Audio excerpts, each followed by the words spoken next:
Pokémon is the most popular video game franchise. The success that the Pokémon Company, in collaboration with Game Freak, has created, is undeniable. With over 90 video games and thousands of merchandise products, Pokémon has had a cultural impact like no other.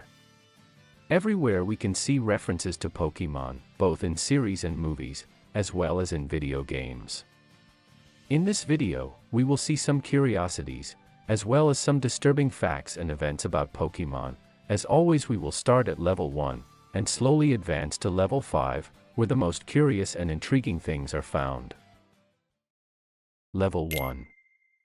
Pokémon was created in 1996, with two versions, Pocket Monsters Red and Green. A year later it would have an anime version, in which the protagonist is Ash Ketchum. He dreams of being the best Pokémon trainer. This is something we all know. Throughout the years, the Pokémon anime has continued to be broadcasted. However, Ash had not been able to reach his goal, always ending up being surpassed by someone else. Despite not being world champion, Ash has managed to win 2 titles. One of them is the Orange League, which is an exclusive league of the anime. The other one is the Alola Regional League, where he beat Gladio and was champion. This allowed him to access the 8 Masters tournament of the World Series. It would take 25 years for Ash to finally become champion, after defeating Leon. This event was recognized worldwide by all Pokémon fans, who grew up watching Ash's adventures since his departure from Pallet Town. Even in Japan, you could watch Ash's award ceremony on the city screens. Now what everyone is wondering is, what will be Ash's goal in the anime, or if he will no longer be the protagonist. Real animals inspire the design of some Pokémon throughout the games, and also appear as references in the dialogue and artwork of each generation. Some well-known Pokémon are inspired by real animals, even without major changes, such as Caterpie, which looks a lot like a swallowtail caterpillar of the eastern tiger, but that doesn't confirm the animal's existence in the Pokémon world. Finding references in the games is relatively complicated, but players can stumble upon them by talking to NPCs. In Generation 1, talking to a chef aboard the SS and reveals that the ship's menu includes dishes that mention several real animals: grilled eels, salmon salad, and prime steak. This is repeated in later games such as Pokémon X and Y, where players can enjoy fish served in restaurants in Lumiose City. The mention of real animals on menu suggests the existence and raising of real animals such as livestock. They have also made visual appearances, in some installments such as in the first generation, in the Bird Keeper class, with a sprite depicting a real bird perched on its arm, and a mosquito-like insect depicted in the old Amber artwork. It seems that the games have taken a slightly different approach to indicate that some real-life animals coexist with Pokémon. As we have just seen, Pokémon are the substitution of real animals in the fictional world. If humans eat animals, do trainers eat Pokémon too? The proof is in the early episodes of the anime, where the creators were less careful about showing some things, including seeing Pokémon as edible animals.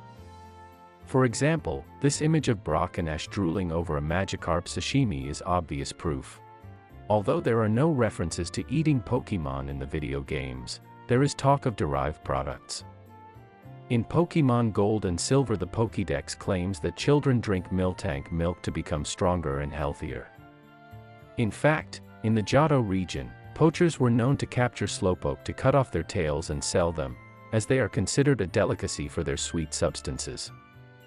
All this makes it clear that Pokémon are definitely used for gastronomic purposes in some cases. There are 2 theories about the true origin of Voltorb. The first one is that taking into account its similarity to a Pokeball and that they are always in laboratories or power plants, Voltorb is a Pokeball that by exposure to the high electrical intensity of these places, comes to life. Which would mean that it is an artificial Pokemon. And the other theory is that Voltorb is a Pokeball possessed by a haunter. This theory is strengthened by the great resemblance of the expression of the eyes of the two. It would also explain the reason for the self-destruction attack, which would be an attempt by Haunter to free itself. The story of Cubone, a Pokémon of the first generation, was presented in a very sad context.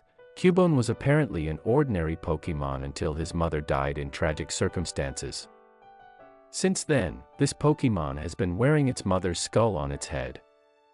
Cubone avoids any social interaction whenever it can, because of the trauma it went through as a child, and it often cries a lot over the loss of its mother. The Pokédex specifies that his crying intensifies on full moon nights, where he sees his mother reflected on the lunar surface. Now, if this had been a unique case and the normal Cubone did not have that bone helmet, everything would have remained a tragic story of a small Pokémon, but the problem is complicated when in the Pokémon world it is discovered that all Cubone have the same characteristic and even its evolution Marowak as well.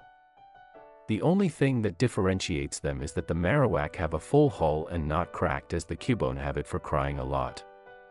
The little Pokémon is supposed to evolve after it has completely overcome the death of its mother.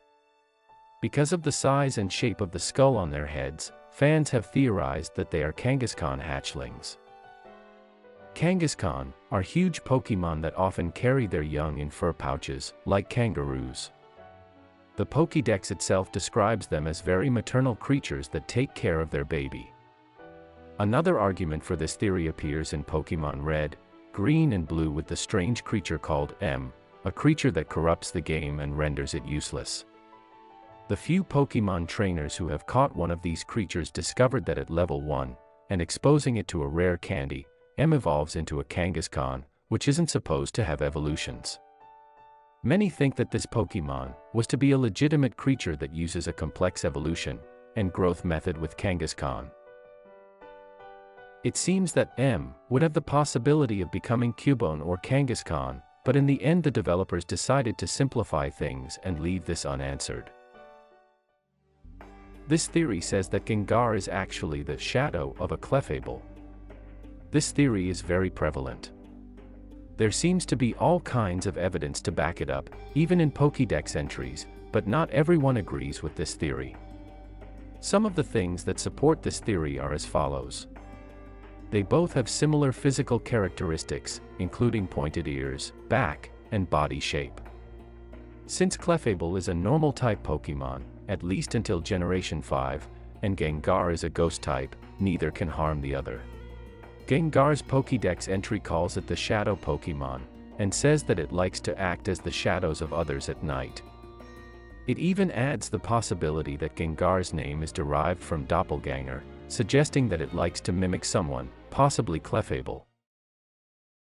Level 2. Pokémon Sword and Shield was affected because many fans began to complain prior to the game's release that Game Freak recycled the animations from previous games for their new release, and in some cases the animations were even worse than the previous ones. But this isn't something new, as Game Freak has been doing this practice for a long time, which is why at least one game of the saga can be produced annually. With the arrival of Pokémon Scarlet and Violet, it seems that Game Freak has paid more attention to this, and has improved this aspect, but even so, Pokémon Legends Arceus, an older title, seems to have better animations in some cases. The Bill's Secret Garden legend is an urban legend revolving around outside the house of the character Bill, the scientist. A narrow grassy path can be seen, stretching north of the house. Unfortunately for curious players, there is no legitimate way to follow this path and see where it leads. The hypothetical area to which the path led became known as Bill's Secret Garden, and rumors spread that extremely rare Pokémon could be found there. By hacking the game, it is possible to follow the path, but it only leads to a patch of land. No Pokémon whatsoever, or any other secrets for that matter, can be found here.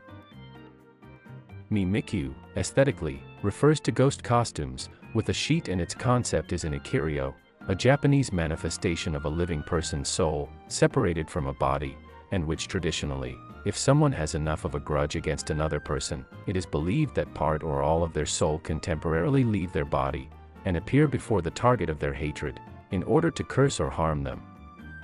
This in reference to Mimikyu's innocent hatred of not being like Pikachu. In the anime, Chapter 12 of the Pokémon Sun and Moon series, Mimikyu's supposed hidden appearance was revealed. Being exclusively from the anime, many fans do not consider this to be Mimikyu's true form, as in the video games there has not been a hint of his true appearance. During Pokémon Red, approximately halfway through the game, you fight Gary, or also known as Blue, on a ship called the SSN. His team includes a Pidgeotto, a Raticate, a Kadabra, and a level 20 version of his starter. Most of these Pokémon are the evolved versions of Pokémon you battled earlier in the game. However, the next time you encounter Gary, his Raticate is gone. In its place, he has a Pidgeotto, a Gyarados, a Growlithe and a Kadabra. Some Pokémon conspiracy theorists believe the answer lies in Lavender Town. The Pokémon Tower is famous for being a Pokémon graveyard, and while the player visits the location to investigate a haunting, it is unclear why Gary is there. Some fans assume that Gary is at the Pokémon Tower to visit the grave of his Pokémon, his Raticate. According to a popular theory, Raticate was severely injured in the battle against the player on the SSN. Due to confusion aboard the ship, Gary was not able to get to a Poke Center fast enough to heal Raticate, resulting in the Pokémon's death. The anime is known for taking creative liberties with its adaptation of the popular game of the same name. Whether it's having gym leaders travel with the main character or changing the way the combat works, most of the effort goes into making the game's story more suitable for an anime series.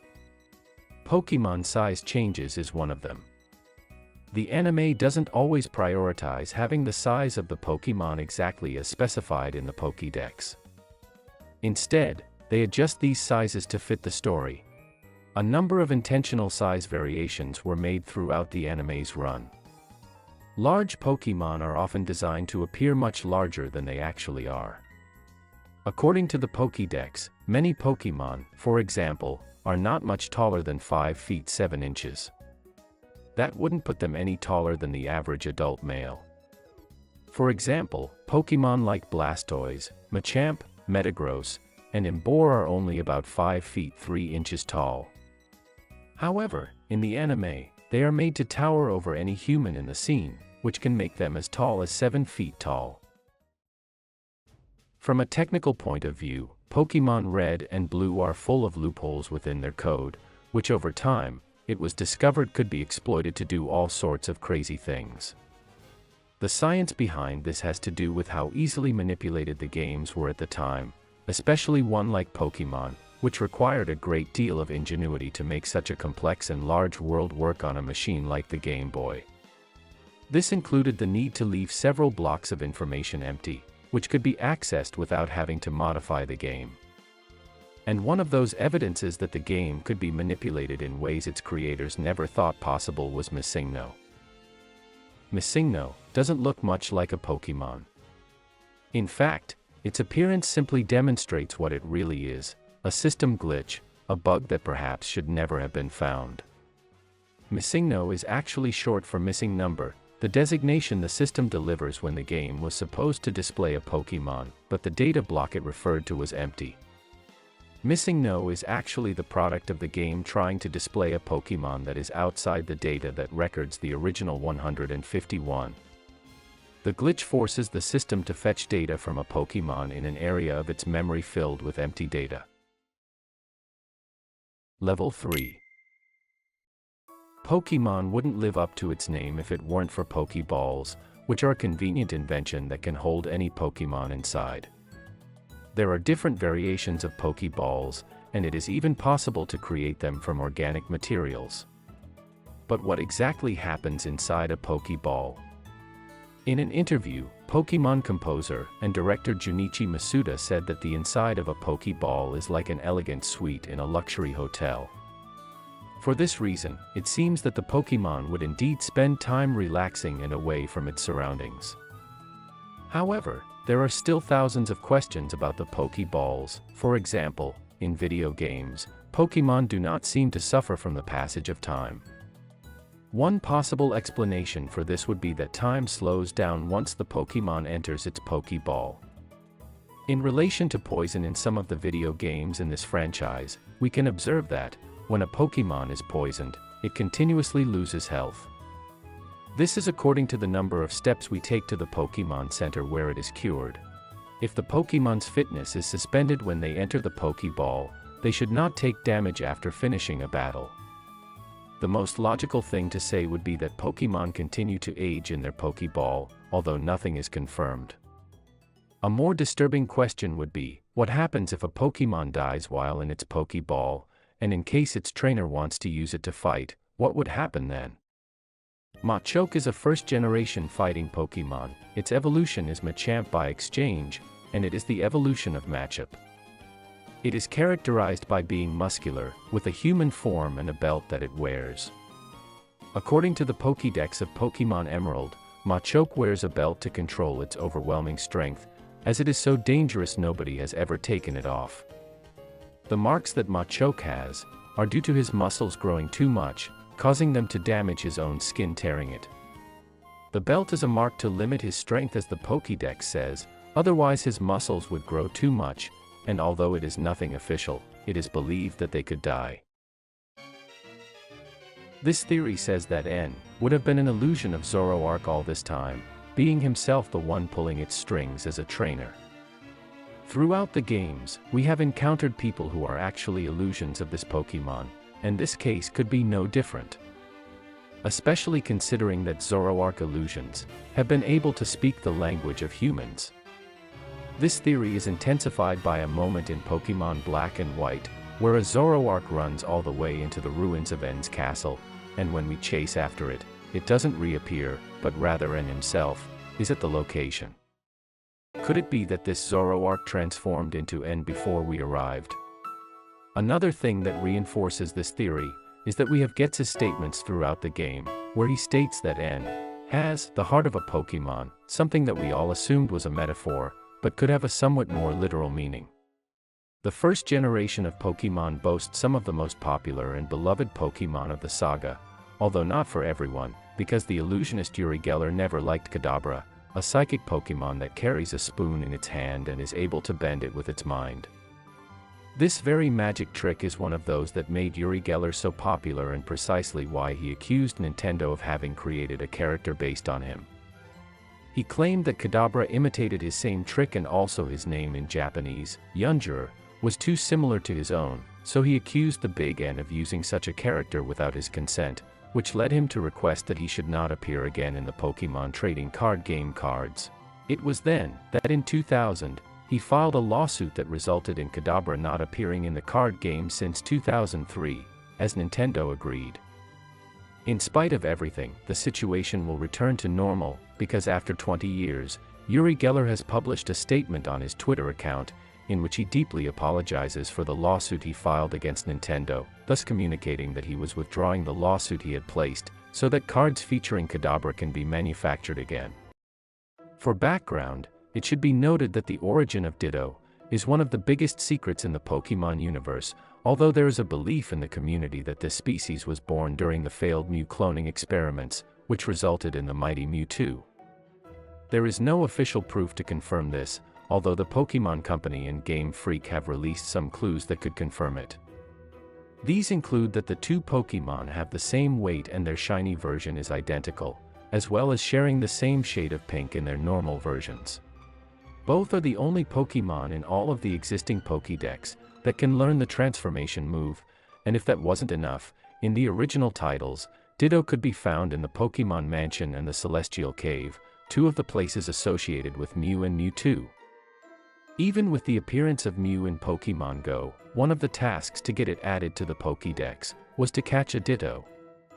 But for now, it doesn't look like Game Freak has any intention of officially solving this mystery.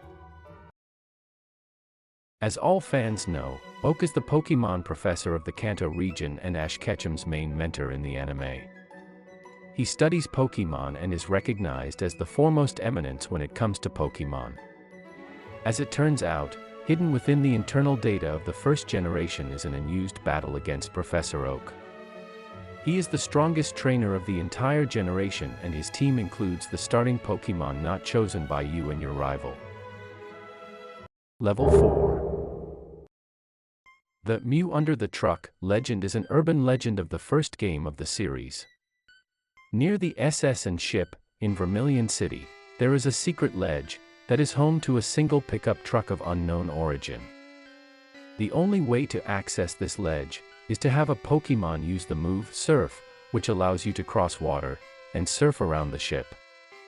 Unfortunately, under normal circumstances, the ship leaves forever before players would obtain Surf. Players have found ways to get around this, either by trading in a Pokémon from another game that already possesses Surf, or by intentionally losing a battle on the ship after obtaining the move, sending them back to town, without triggering the departure of the ship. Although Nintendo has yet to explain the purpose of the truck, players began spreading rumors that either a rare item, or the rare Pokémon known as Mew, could be found underneath the truck. While this was not true initially, later releases of the games did hide a rare item underneath as a reference to the original rumor. The Pokémon War is an event that happened chronologically before the beginning of the first generation. This arises due to a dialogue by Surge, leader of the Electric-type gym, who says the following. "I tell you kid, electric Pokémon saved me during the war." There is not much information about this event, so theories are the main source of information. There are those who say that a civil war occurred. According to this idea, it would be supposed that the region was divided for some reason in two or more sides that declared war on each other. Another hypothesis, and the most accepted, is a war between Kanto and Thessalia.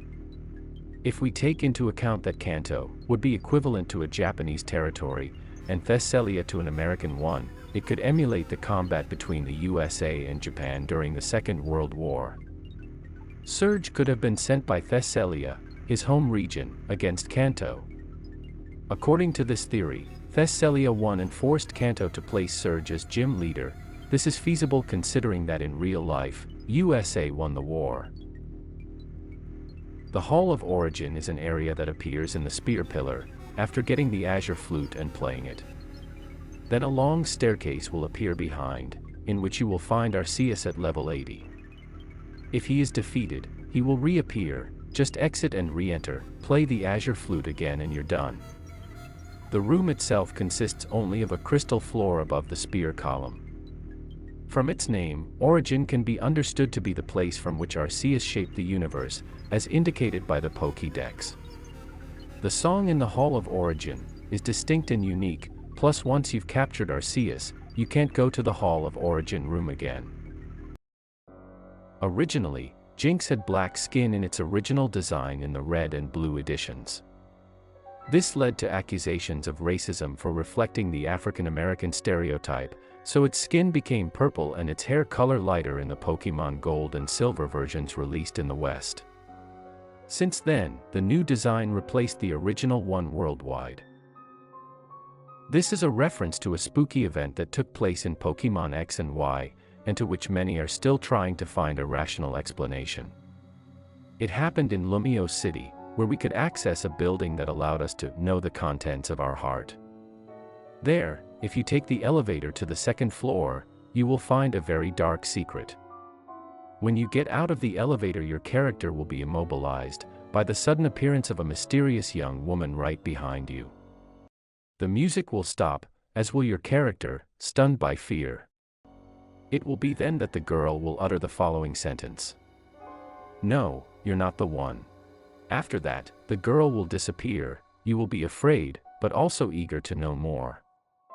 After this, go to the 4th floor of the hotel in the same Lumio City. There you will find the same young woman again. The young woman urges us to shut up, because she can't hear the elevator.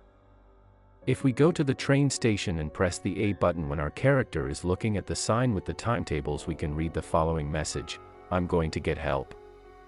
Wait for me in the usual place." It is unknown if she is referring again to the elevator. The only thing that is 100% clear is that we are facing a very dark secret of the saga. Level 5. The theory that Ash is in a deep coma has been rumored for quite a few years. The coma hypothesis is one of the most popular Pokémon theories.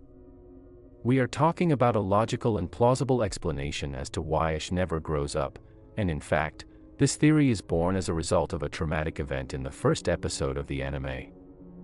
According to the coma theory, the first episode of the anime would be completely real. Everything would go on as normal until Ash Ketchum misses his Pokémon election. Unable to get any of the usual starters Bulbasaur, Charmander, and Squirtle, Ash picks up Pikachu. Leaving town in search of adventure, he tries to catch a Pidgey, fights a dangerous flock of Spearow, and ends up with his new Pokémon to train, Pikachu, completely injured. In a desperate act, he tries to take his partner to a nearby Pokémon Center on a borrowed bike, but the Spearow group chases after them.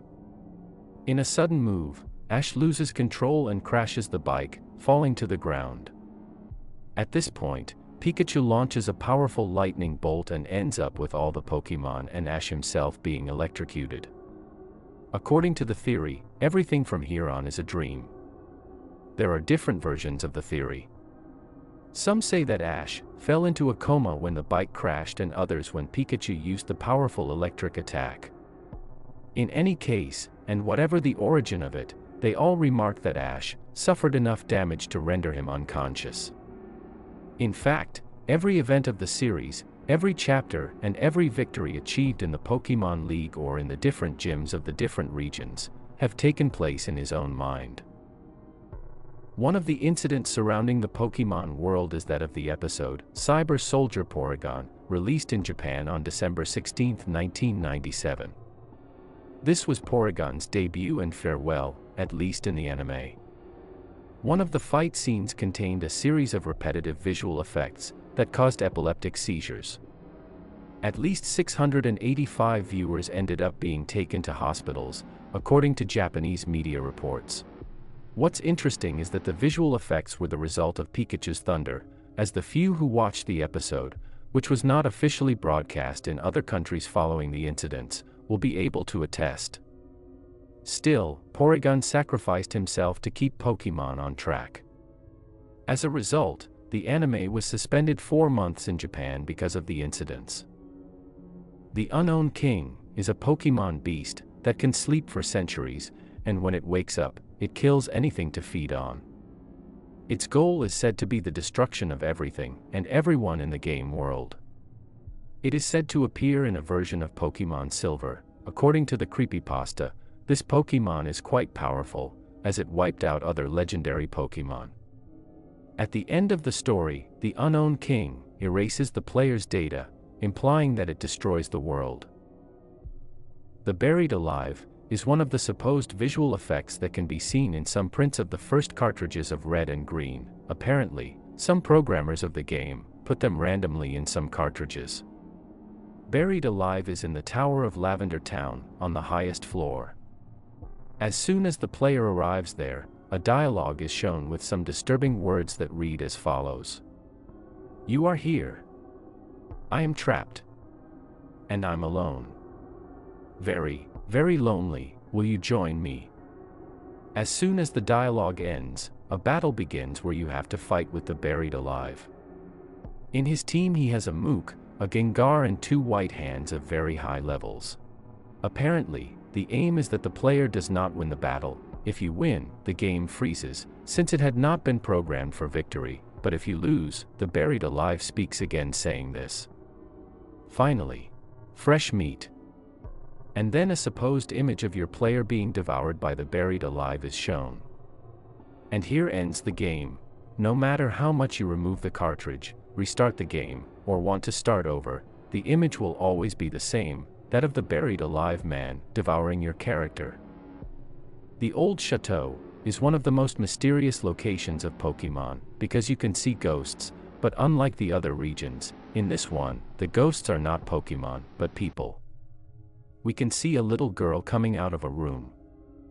In the same room you can see a pair of eyes in the painting. When you get closer they disappear, and if you change room they follow you, depending on the position. Another event occurs in the dining room. When you enter, you will see an old man on the other side of the table, who seems to be a butler. This one will float off to the left and leave. What causes intrigue is to know what happened to these characters. Some have the theory that Rotom, the Pokémon that can be found in that location, ended their lives, But this isn't confirmed, so this is another mystery that we may never know what truly happened.